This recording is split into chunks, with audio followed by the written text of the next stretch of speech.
Hi everyone, this is from CPS academy. இன்றைக்கி நம்ம Dinamani news பேப்பரில் இருக்கக்கூடிய கரண்ட் அஃபேர்ஸ் பார்க்கலாம். இந்தியர்களுக்கு உத்வேகமாக திகழ்பவர் பகத்சிங், பிரதமர் மோடி புகழஞ்சலி. ஸோ இந்த டாபிக் பார்த்திங்க அப்படின்னா group one prelims syllabus unit 4 பகத்சிங்கில் வந்து கவர் ஆகும். ஸோ பகத்சிங் பார்த்திங்க அப்படின்னா பஞ்சாப் பாகிஸ்தானில் தான் பிறந்திருக்காரு. இவருடைய பிறந்த நாள் வந்து செப்டம்பர் 28 இவருடைய அப்பா பார்த்திங்க அப்படின்னா கிஷன் சிங், அம்மா பார்த்திங்க அப்படின்னா வித்யாவதி கவுர். ஸோ இவர் வந்து அங்கே பஞ்சாபில் அந்த ஜாலியன் வாலாபாக் மசாக்கா நடக்கும்போது இவருடைய வயது பார்த்தீங்கன்னா 14 இருக்கும். ஸோ இளம் வயதிலேயே நவ்ஜஹான் பாரத் சபா, ஹிந்துஸ்தான் ரிபப்ளிக் அசோசியேஷன் உள்ளிட்ட அதில் எல்லாமே மெம்பர்ஸாக இருந்திருப்பாரு. ஸோ இந்த ஹிந்துஸ்தான் ரிபப்ளிக் அசோசியேஷன் பார்த்தீங்கன்னா முதல்ல சச்சின் சன்யால் மற்றும் ஜோகேஷ் சட்டர்ஜி அவர்களால் தொடங்கப்பட்டிருக்கும். அதுக்கப்புறமா 1928 இந்த ஹிந்துஸ்தான் ரிபப்ளிக் அசோசியேஷன் அப்படிங்கிறது பகத்சிங்கால ஹிந்துஸ்தான் சோஷியலிஸ்ட் ரிபப்ளிக் அசோசியேஷனாக பேர் மாற்றம் பண்ணப்பட்டிருக்கும். இதில் பார்த்தீங்கன்னா சந்திரசேகர் ஆசாத், சிவராம் ராஜ்குரு, சுக்தேவ் தாப்பர் உள்ளிட்ட நிறைய பேர் வந்து இந்த அசோசியேஷனில் வந்து இருந்திருப்பாங்க. ஸோ அந்த டைம் பார்த்தீங்கன்னா பிரிட்டிஷ் வந்து ஒரு தொழிலாளருக்கு எதிராக ஒரு மசோதா வந்து கொண்டு வந்திருப்பாங்க சென்ட்ரல் லெஜிஸ்லேட்டிவ் அசம்பிளியில். ஸோ அந்த டைமில் பார்த்தீங்கன்னா இதற்கு எதிராக பகத்சிங், ராஜ்குரு, சுக்தேவ் இவர்கள் இணைந்து பார்த்தீங்கன்னா ஒரு பாம்பை வந்து சென்ட்ரல் லெஜிஸ்லேட்டிவ் அசம்பிளியில் கொண்டு போய் போட்டிருப்பாங்க. அதற்காக இவங்க பார்த்தீங்க அப்படின்னா அரெஸ்ட் பண்ணப்பட்டிருப்பாங்க. அது மட்டும் இல்லாமல் 1928 பார்த்தீங்கன்னா சைமன் குழு இங்கே இந்தியாவுக்கு வந்திருக்கும். அதற்கு எதிராக பார்த்தீங்கன்னா லாலா லஜபதி ராய் அவர்கள் வந்து போராட்டத்தில் வந்து இறங்கியிருப்பார்.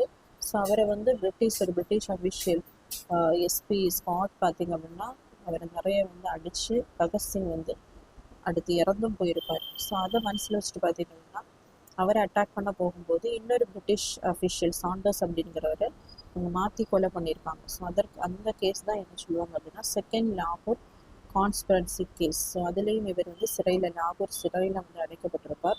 ஸோ இவருடைய முக்கியமான வாசகம் பார்த்தீங்க அப்படின்னா இன்குலாப் சிந்தாபாத் அப்படிங்கிறது. ஸோ சிறையில் அடைக்கப்பட்ட இவர் பார்த்தீங்கன்னா மார்ச் 23 1931 தூக்கில் வந்து இடப்பட்டிருப்பார். ஸோ அவருடைய அந்த உத்வேகத்திற்கு தான் பார்த்தீங்க அப்படின்னா பிரதமர் மோடி அவர்கள் புகழஞ்சலி வந்து செலுத்தியிருக்காங்க. நெக்ஸ்ட் பார்த்தீங்க அப்படின்னா பொதுத்துறை வங்கிகளை இணைக்கும் திட்டம் இல்லை. இந்த டாபிக் பார்த்தீங்க அப்படின்னா group 1 main syllabus paper 4 Indian எக்கனாமியில் பேங்க்ஸில் வந்து கவர் ஆகும். ஸோ பேக்ரவுண்டை பார்த்தோம் அப்படின்னா 1969 ப்ரைவேட்டாக இருக்கக்கூடிய ஒரு 14 வங்கிகளை பார்த்தீங்க அப்படின்னா அரசு வந்து கையகப்படுத்தியிருப்பாங்க. ஸோ எதன் அடிப்படையில் பார்க்கும்போது டிபிஎஸ்பியில் டைரக்டிவ் பிரின்சிபல்ஸ் ஆஃப் ஸ்டேட் பாலிசியில் பார்த்தீங்கன்னா ஆர்டிகல் 39 பி சப் கிளாஸ் என்ன சொல்லுது அப்படின்னா ஒரு காமன் குட் காசுக்காக என்ன பண்ணலாம் அப்படின்னா மெட்டீரியல் ரிசோர்ஸஸை வந்து கையகப்படுத்தலாம் அப்படின்னு சொல்லக்கூடியது article 39 sub clause B. So அதன் அடிப்படையில் பார்த்தீங்கன்னா அந்த டைமில் நிறைய கிரீன் ரெவல்யூஷன் வந்து கொண்டு வந்திருப்பாங்க. ஸோ பெஸ்டிசைட்ஸு, ஃபெர்டிலைசர்ஸ் இதெல்லாம் வாங்குறதுக்கு விவசாயிகளுக்கு பார்த்திங்கன்னா அதிக அளவில் வந்து பணம் தேவைப்பட்டிருக்கும்.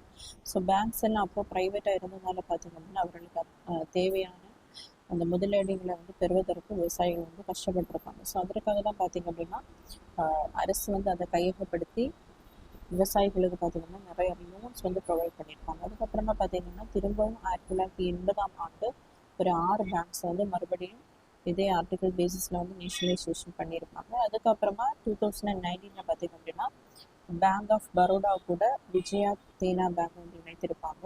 பஞ்சாப் நேஷனல் பேங்க்கு கூட Oriental Bank of Commerce and United Bank of India வந்து ஜாயின் பண்ணியிருப்பாங்க. யூனியன் பேங்க் ஆஃப் இந்தியா கூட பார்த்திங்க அப்படின்னா ஆந்திரா வங்கி மற்றும் கார்பரேஷன் பேங்கை வந்து ஜாயின் பண்ணியிருப்பாங்க. கனரா வங்கி கூட சிண்டிகேட்டை வந்து இணைத்திருப்பாங்க. இந்தியன் பேங்க்கு கூட அலகாபாத் வங்கியை பார்த்திங்க அப்படின்னா இணைத்திருப்பாங்க.